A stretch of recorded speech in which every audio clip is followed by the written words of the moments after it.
Nova entrevista desta semana, a gente vai falar sobre a dor da perda, o luto. Pessoas que perderam familiares, amigos de forma trágica ou já esperada, seja por conta da velhice ou ainda em decorrência de uma doença. Mas o luto também dos términos de relacionamentos ou até de uma demissão.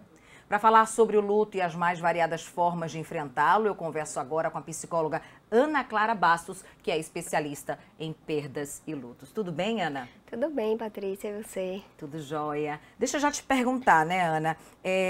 O que é o luto, né? Porque as pessoas podem ter variadas formas do que é o luto na vida de alguém. Mas o que é o luto em si? O luto, vamos supor, já começar da perda de uma pessoa querida.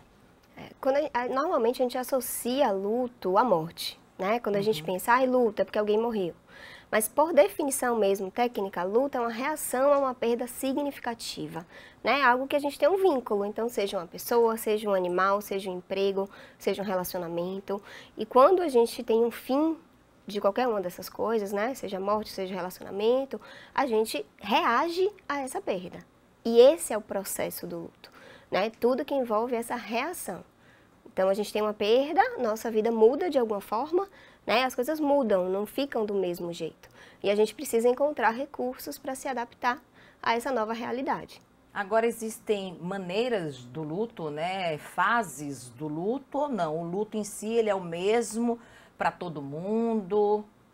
Então, essa é uma ótima pergunta, porque é muito difundida socialmente, né? A gente tem muita crença sobre o luto, muitos mitos sociais. Ainda mais que é um tema que é difícil de ser abordado, né? Eu, inclusive, adorei o convite de estar aqui para poder desmistificar, porque interfere na vivência da pessoa. Sim. Então, a gente ouve muito falar sobre as fases e não é correto. Assim, tem estudos que já apontaram, sim, uma vivência de fases do adoecimento, de fases no processo do morrer. Mas a gente não fala de fases do luto, né, em si. Por quê? Qual é o problema de falar de fases? O problema não é falar que a gente está negando, que a gente está num processo de aceitação, que a gente está num processo de depressão, né? Não a depressão, o diagnóstico clássico, né? Mas a tristeza diante da dor. O problema é que isso traz uma ideia muito linear, né? Que a gente vai passando como se fosse um videogame. Fases, né? Eu vou passando, passei essa dois, fase. Exatamente. E não é assim outra. que ocorre, né? Não é uma fórmula, né? Não é uma caixinha, né? Que tem lá toda a forma E tem igual. essa ideia também de assim, a gente vai chegar a algum lugar, né? São fases e a gente vai chegar numa superação. A gente não fala de superar um luto.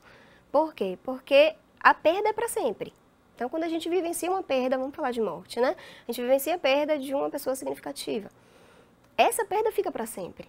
Então, a gente não fala de um fim do luto, a gente fala de um processo de adaptação. A gente fala de aprender a conviver com essa dor, né? Mas a gente não fala de um fim. Então, o luto ele é um processo completamente dinâmico, ele envolve exatamente a oscilação. Tem dias que a gente está bem, que está tranquilo, que consegue vir trabalhar. Tem dias que a gente escuta aquela música, tem dias que a gente ouve a gente sente aquele cheiro, né? A gente tem aquele almoço de família, a gente tem aquele dia de celebrar algum evento especial. E a gente vive novamente todo aquele processo do início, né? A gente vive uma dor intensa, muito choro, muitas outras reações. E faz parte do processo, né? Isso tudo nos ajuda a ir dando sentido, né? Porque é isso, é um aprendizado. Então, mas não existe uma superação, ou existe, mas essa superação pode vir de uma forma mais demorada? A gente fala de elaborar, é porque superar parece que o luto é uma doença, e eu acho que a gente briga muito para trazer que o luto não é uma doença, ou se não, pode soar também superar como, superei e já esqueci. Já esqueci. Passou. O problema desse termo é exatamente esse, a gente não esquece porque a perda fica para sempre. Então, assim, a gente pode até colocar embaixo do tapete, né? Sim. Vou ali colocar embaixo do tapete, mas muitas vezes vem, por exemplo, agora esse mês é muito significativo, é muito desafiador. Exatamente. Porque vem Natal, porque vem final de ano, né, o Ano Novo, porque tem muita celebração, confraternização. E normalmente, quando você perde alguém significativo, nessas horas a ausência se ressalta, né? Forte, né? Fica muito forte. Então, é muito comum nesse período os enlutados sentirem mais, ficarem mais tristes, né, sofrerem um pouco mais. E muitas vezes eles estranham quando a gente fala de fase, né? Porque assim, poxa, mas eu já tinha superado, eu já tinha aceitado, por que eu tô assim de novo? Então, assim, não tem, o luto ele é um processo muito singular, ele é único, né? Cada um vive da sua maneira, não tem regra. E quando você fala, Ana, que o luto ele é muito singular, ele é único. Como é que a gente que vive o luto pode viver o luto da melhor forma, se é que a gente pode dizer assim, e que as pessoas também encarem isso como a nossa forma de viver o luto? Essa pergunta é um pouco mais difícil, assim, como é que a pessoa pode viver o luto se permitindo? Eu acho que a principal orientação, né, o que você pode dizer para uma pessoa enlutada? Se permita viver. Porque assim, você não vai conseguir fugir disso, a perda está posta, a sua vida mudou de alguma forma. Viva o luto. Viva o seu luto, da maneira que lhe é possível. Então, para você precisa chorar, você precisa ficar em casa, você precisa de um tempo, você precisa se afastar. Chore e fique em casa. Né? Para você tá difícil, assim, você consegue dar conta de sorrir, você consegue sair, ir para a confraternização e muitas vezes distrair, né? Porque as pessoas estranham. As pessoas estranham, poxa, mas perdeu alguém tem 2 semanas e já está aqui sorrindo e já está indo para uma festa. Mas assim, só um enlutado sabe o que ele está vivendo, né? Sabe o que acontece quando vai dormir, quando coloca a cabeça no travesseiro, que é o que eu mais escuto, assim, dos momentos mais difíceis. Normalmente você passa o dia são os mais difíceis. E você se distrai, você se envolve com várias atividades, mas quando chega em casa de noite para dormir sozinho, né, tudo fica muito mais intenso, né, tudo mais desafiador. E doutora, quando é que a pessoa consegue existe um momento que a pessoa consegue sair do luto, ou o luto tem um prazo já determinado, não, 1 ano, 2 anos, 3 anos? Então, a gente não fala do fim do luto, né, porque a perda é para sempre. Se a gente para pensar, né, na definição que eu trouxe no início, luto é uma reação à perda. A perda fica para sempre, então a gente vai lidar com essa perda para o resto da vida. Mas sim, né, também não quero dizer que não há esperança de que se acomode. A gente aprende a conviver com esse luto, a gente aprende a conviver com essa perda, né? A gente encontra recursos para lidar, a gente se adapta a uma nova vida sem a pessoa, né? E assim, tem critérios de complicação? Tem, né? Hoje a gente fala, mas que não é só o tempo. Então não é simplesmente você sofrer por 6 meses, você sofrer por 1 ano. Tem uma série de outros fatores, né? O quanto que você consegue ser funcional na sua vida, a intensidade do sofrimento. Tem pessoas que falam assim, eu não vou conseguir. Como vai ser minha vida agora, depois que ele se foi, depois que ela se foi? Eu não sei ser mais ninguém sem ela. Então já é uma fase da negação da pessoa, né? De seguir a vida, e ela já estar entrando num processo realmente depressivo? Então, não, assim, a gente fala do luto agudo, né? Tem um nome para isso, que é o luto agudo, assim que a pessoa vivencia a perda. Então, assim, é uma ruptura. Você está vivendo, mesmo no início você até falou, né? Pode ser algo repentino, como a gente viu muito na pandemia, né? A pessoa pega a Covid e aquele processo é muito rápido, como pode ser uma pessoa que está há 5 anos em processo de adoecimento e morre, né? Mas, assim, a morte em si, ela sempre marca uma ruptura. Então, por mais que você até se prepare de alguma forma para aquilo ali, quando você vivencia, sua vida muda por completo. Então, normalmente, aí vem reações muito intensas, de dor, de não entender, porque você estava acostumado a viver de um jeito. Sim. Quando isso acaba, é como se seu chão abrisse, né? Eu não sei o que fazer, eu não sei viver essa vida que está agora, né? Então, tem essa intensidade. E qual é a proposta? É por isso que a gente fala, né, de um suporte que não é só profissional, tá? Quando a gente fala, busque ajuda, procure alguém, você não precisa viver isso sozinho. Não é necessariamente o suporte profissional. Algumas pessoas precisam sim, né? Eu trabalho especificamente com isso. Mas muitas pessoas encontram esse suporte na família, nos amigos, no trabalho, que são recursos para você voltar para a vida. Né? Então eu consigo aqui, olha, eu preciso trabalhar, mas eu consegui 2 dias, eu vou descansar, quando está muito pesado alguém assume para mim, e a gente vai ajustando esse processo e a gente vai encontrando formas de viver. Então a gente acomoda esse processo, que fica, né? Não tem fim.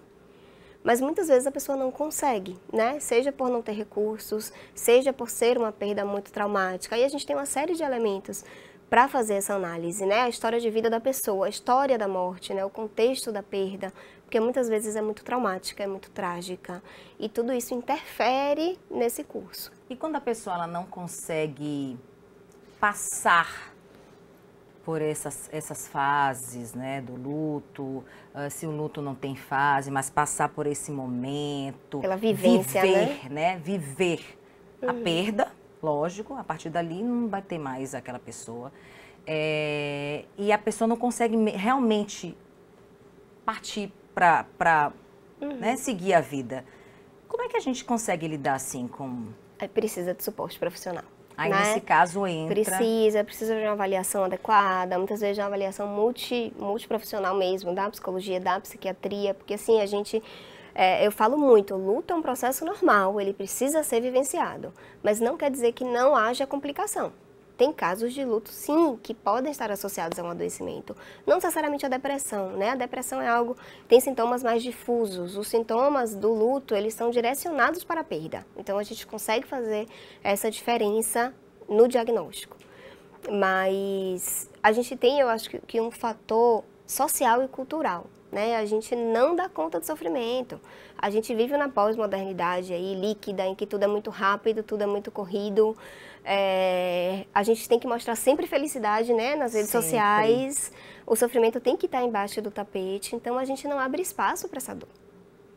Então a pessoa, muitas vezes, ela não se permite viver o seu luto. E ela não encontra ao seu redor espaço para viver o luto. Né? Então são aquelas coisas, não, vai passar, vai ficar tudo bem, né? Você não pode ficar desse jeito, ele não ia gostar de te ver assim, sofrendo. Esses comentários que a gente acha que está ajudando, a intenção é sempre boa, né? Mas costuma, assim, tem um risco de potencializar o sofrimento. Ah, doutora? Porque o que acontece? E a pessoa não então, se permite viver. As pessoas sempre perguntam, né? E eu acho que é uma dúvida que muita gente deve ter aí que está assistindo a gente.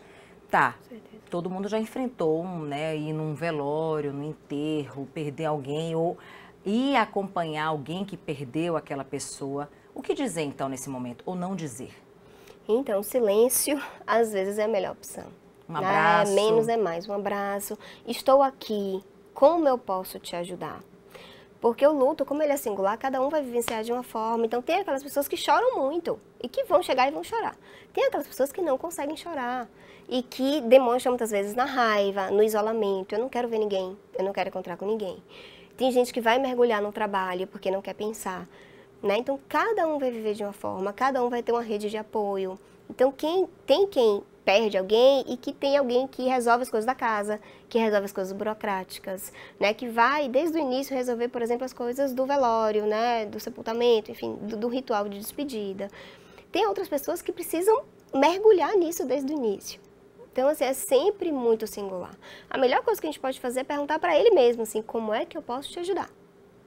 Eu estou aqui, né? Posso te ajudar? E aí a gente fala de uma escuta que talvez seja o maior desafio. Porque a gente não consegue escutar, né? Parar e ouvir a pessoa sofrendo, né? E aí eu acho que é do ser humano, né? Assim, eu quero que essa pessoa que eu gosto, que eu amo, que é meu amigo, que é meu parente, fique bem. Mas a gente tem que entender que no luto, né? Quando a gente vivencia uma perda, é inevitável o sofrimento. É inevitável. Então, o que a gente faz? A gente não tenta eliminar esse sofrimento, a gente tenta cuidar desse sofrimento. Entendi. Então, assim, eu vou te ajudar. Olha, às vezes assim, olha, não, deixe que eu ajeito todo o seu almoço. Não precisa se preocupar com comida. Não precisa se preocupar com as crianças. Quer que eu pegue as crianças na escola? Né? Quer que eu ajeite seu jantar? Então, assim, é ser presença. Convidar para sair, para levar para algum lugar. Vamos tomar uma água de coco. É também um bom caminho. Se a pessoa quiser, né? Respeitando. Tirar porque às vezes, assim, você precisa sair de casa. Vamos, né? E assim, você não precisa nada. Você precisa viver seu processo da melhor maneira possível. Porque a gente sabe, né? Como você mesmo falou, a maioria das pessoas já vivenciou um processo de luto. Se não vivenciou, vai vivenciar em algum momento. Né?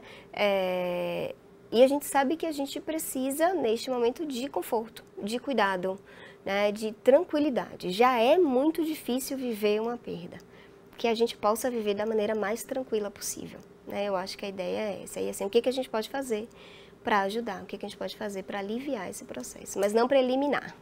Olha, então é isso, viu? Conforme aqui a doutora Ana Bastos disse pra gente, Ana Clara Bastos, no próximo bloco a gente vai saber o que fazer para amenizar um pouco essa situação de quem vive um luto, seja ele por conta de uma perda familiar, de um parente muito próximo, ou até mesmo de um fim de um relacionamento, de uma demissão, ou um luto coletivo que muita gente internaliza.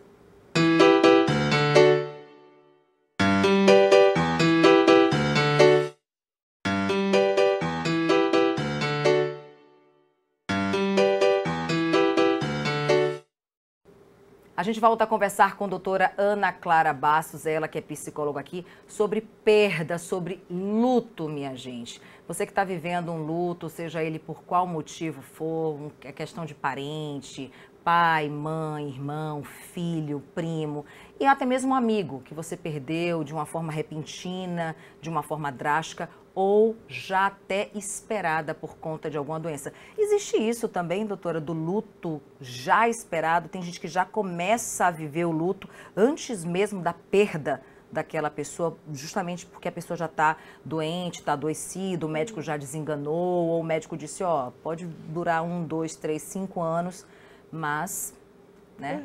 E a pessoa já começa a viver aquele processo do luto? Existe, tem até um nome, tem um conceito para esse luto, que é luto antecipatório. Então, muitas vezes a gente, assim, eu trabalhei em um hospital há alguns anos e no hospital a gente trabalhava muito esse processo de luto antecipatório, né? Quando você se depara com um diagnóstico de uma doença grave, de uma doença crônica, de uma doença potencialmente fatal, e você já vai vivenciando perdas ao longo do adoecimento, porque o próprio adoecimento já nos traz limitações, né? Seja a hospitalização, seja o tratamento que deixa debilitado, seja alguma perda mesmo de função. Então, a gente já vai vivenciando perdas, né? Porque o luto não é só pela morte. Então, a gente já vai ali construindo o significado para essa experiência, a gente já vai se adaptando, olha, não é a mesma pessoa, né? Essa pessoa já exige um outro cuidado, já exige uma nova relação e costuma, assim, né? Tem estudos que apontam que isso pode, de alguma forma, amenizar o luto após a morte. Mas não quer dizer que você vivencia isso e que não vai quando a pessoa vai morrer, depois, né? Você não vai vivenciar. De alguma forma ele protege porque você já entra em contato. Então não é aquela coisa repentina, você está aqui trabalhando e você recebe uma notícia abrupta, né? Repentina. Sim. De uma morte trágica, por exemplo. De alguma forma você já entrou em contato com aquela realidade, né? Olha, teve esse diagnóstico e se morrer, né? Como é que vai ser se essa pessoa morrer? Então, de alguma forma, aquilo já começa a ser internalizado, você já começa a trabalhar isso psiquicamente, né? E com relação àquelas pessoas que sofrem hoje, né, por conta de um parente que perdeu, numa pandemia que ninguém nunca imaginou, né, que acometeria o mundo inteiro de uma maneira tão drástica, tão severa e tão rápida, né, e que em diferentes pessoas ela age de forma realmente também diferente, né?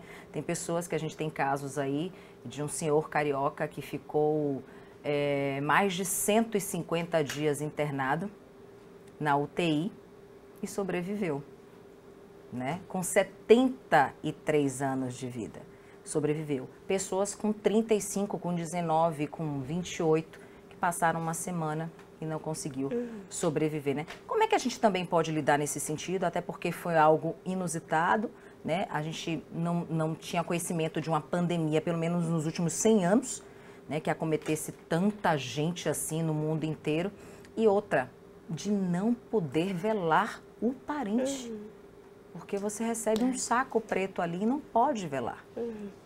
A pandemia, eu acho que a principal coisa que nos colocou assim é lidar com o imprevisível, né? De alguma forma, a gente vivencia a nossa rotina com a ilusão de controle e de segurança, né? Eu tô aqui, eu não penso na morte, a morte é algo que está aparecendo aqui, estamos aqui hoje muito pela pandemia, né? A pandemia nos convidou a falar sobre essa temática, nos convidou a falar sobre morte, sobre luto, né? Mas é também lidar com a imprevisibilidade, que é isso que você está falando, né? A Covid trouxe muito isso.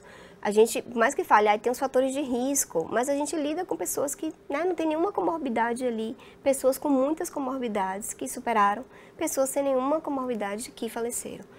Então, a pandemia veio, a gente pode falar sim da morte por Covid, eu vou falar assim, tem então especificidade, mas a pandemia nos colocou em perdas, né? Nós vivenciamos, eu acho que todo mundo aqui, todo mundo que está assistindo, vivenciou alguma perda, não necessariamente a morte de alguém, mas a nossa vida mudou.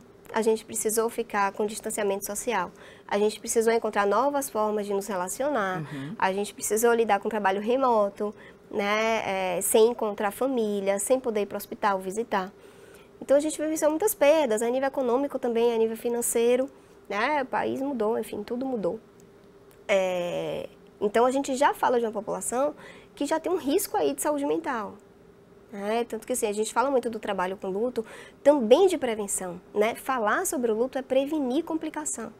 Então a gente já está sofrendo, mas vamos tentar viver da melhor maneira possível, para que isso não complique, para que não vire um diagnóstico, para que não precise necessariamente fazer um tratamento especializado com uso de medicação, né? Com comorbidades e risco para a própria vida.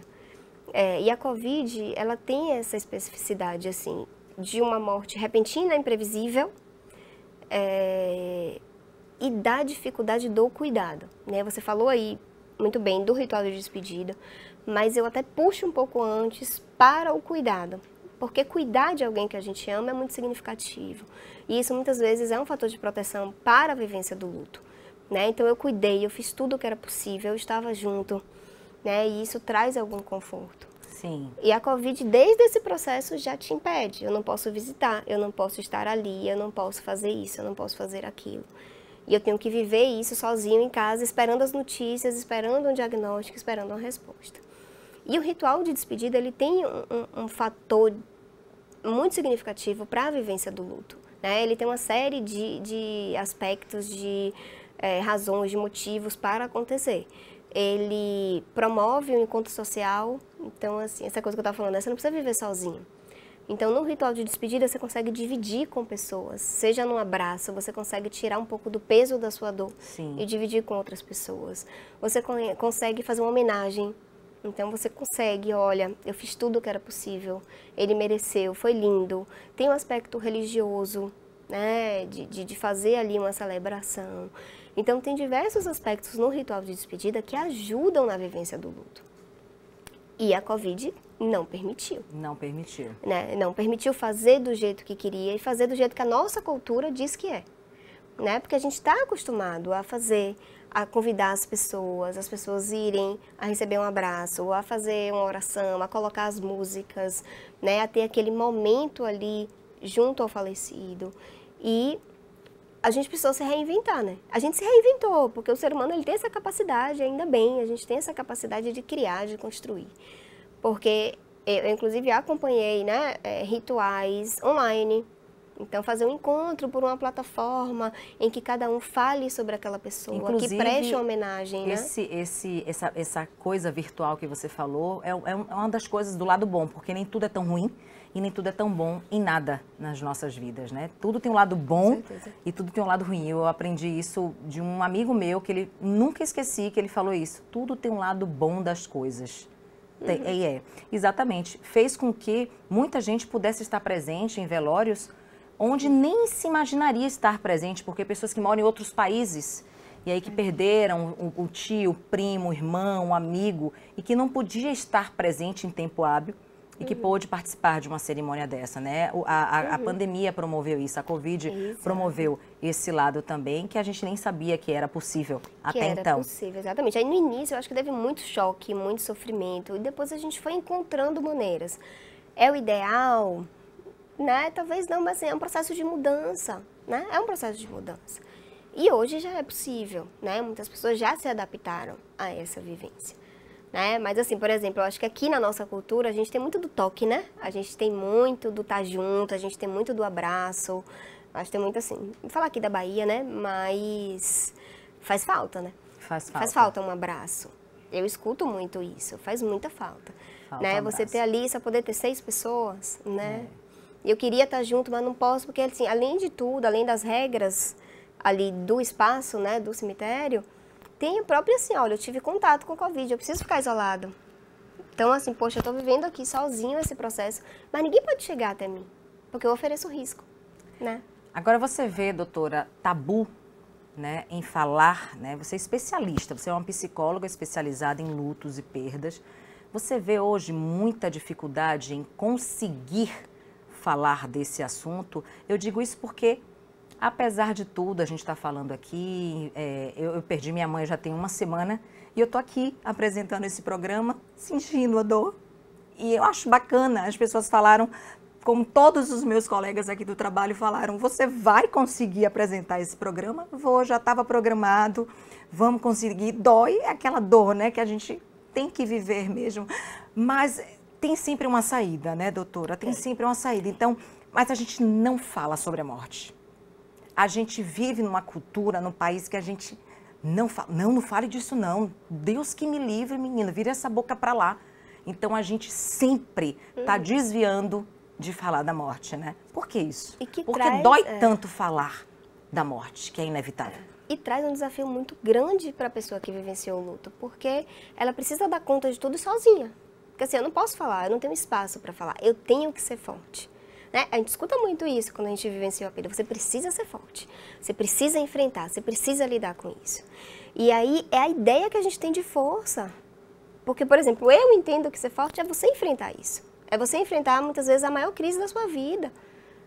Porque os estudos apontam, eu acho que não tem mesmo, assim, nada que você sofra mais do que perder alguém que você ama. Costuma ser a maior dor da sua vida. Né? Então, a gente precisa falar sobre isso. A gente tem uma questão histórica, né? Se a gente pega historicamente como a morte foi vivenciada. Então, antes era algo familiar, que a gente não encontra nos interiores, né, do estado, por exemplo. Da família acompanhar, de ser em casa, das crianças participarem, de ter uma naturalização do processo, né? A morte faz parte da vida e a gente naturaliza. Mas tem vários fatores, mas, por exemplo, um deles é o próprio avanço tecnológico. Então, a gente foi avançando e a gente consegue hoje controlar as doenças. A gente entra, a gente ocupa uma posição de controle da morte, né? Porque assusta, porque choca, ninguém quer morrer, ninguém quer perder alguém que ama. Então, a gente foi cada vez mais afastando isso. Olha, eu não quero viver, então vamos lá, a gente vai fazer de tudo para que essa morte não aconteça. Então, junto com esse avanço científico e tecnológico, vai também toda a parte da comunicação, né? Eu não quero nem entrar em contato com essa possibilidade. E a pandemia, eu acho que ela fez, o que eu tenho observado enquanto profissional que trabalha com isso? Um movimento oposto. Porque a pandemia falou, olha, não adianta não falar sobre isso, vamos falar, né? Todo dia a gente se depara ali com os números. Vamos falar sobre isso, vamos naturalizar. Então eu vejo até colegas profissionais que nunca trabalharam com essa temática, que nunca quiseram, porque eu escutei muito na minha formação, viu? Você deve ter algum problema, como é que você quer estudar isso? Né? Não é possível, fui para São Paulo fazer uma especialização, você deve ter algum problema, né? Você viajar uma vez por mês para passar o final de semana inteiro estudando sobre essa temática, né? Então assim, tinha um estranhamento e que hoje estão precisando estudar sobre isso. Porque as perdas estão chegando, então no nosso atendimento, né, seja qual área que for, né, na psicologia, na pandemia a gente não deve como fugir desse tema. E não só a própria morrer pela própria doença que foi, né, que é a Covid, mas também muitas perdas que a gente está tendo significativas em relação a diversas doenças. As pessoas estão morrendo muito de câncer. Né, de todas as idades, crianças, idosos, jovens, as pessoas estão morrendo muito de infarto, né? Problemas demais, inclusive problemas até ambientais, né? Desabamentos, né? E por aí vai, que matam dezenas de vezes. Então a gente precisa, eu acho que a gente precisa falar mais, né? Acho que a morte ainda é um tabu, né? E a gente precisa falar mais. Né, sobre a morte, até para isso, como você falou, doutora, naturalizar. Não que você ache normal, mas até porque é um processo da vida mesmo. Sim. Não é normal você perder ninguém de uma hora para outra. Lógico, não é para ser. Mas a gente precisa saber isso, né?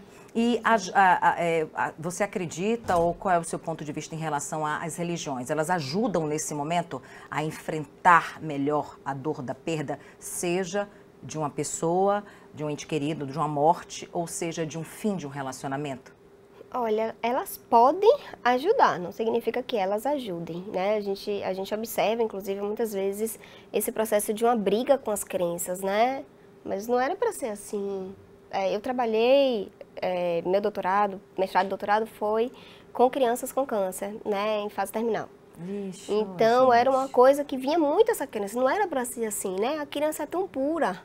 né? Tem tanta vida pela frente, então não era para ser assim. Aí muitas vezes a pessoa entra em conflito com as próprias crenças religiosas. Mas a espiritualidade de uma maneira geral, né? As diversas religiões, algumas trazem até mais significados, né? A gente tem, por exemplo, o espiritismo, né? Fala muito sobre a morte, sobre a vida após a morte. Parece né? que eles levam, né? Eu digo assim, porque parece que o espírita, aquela pessoa que é leve, espírita né? mesmo, leva a morte de uma maneira muito mais leve do que qualquer outras religiões, né? Eu duvido que alguém discorde disso. E é verdade, né? A gente, geralmente, até quem é de outras religiões, sempre se depara com um livro espírita, né? Eu já li vários livros espíritas, eu já varei noites lendo diversos livros espíritas que eu tenho em casa e não é minha religião, né? Mas é que você fica... Você busca respostas. E como a pessoa leva, né, de uma maneira... né, muito mais branda do que outras religiões, realmente. Porque quando eu estava falando do processo do luto, né, como um aprendizado, é isso. A gente vai construindo sentido, a gente vai construindo significado para aquilo ali. Como é que aconteceu? Por que foi assim? E agora? O que eu vou fazer? Como é que vai ser minha vida? Então a gente procura respostas. E a religião muitas vezes dá essas respostas, né? Nos ajuda a construir. Porque tem gente que fala, uma coisa que a gente costuma muito ouvir assim, não, é o tempo vai resolver. Né? Pode ficar tranquila que o tempo vai resolver o seu processo.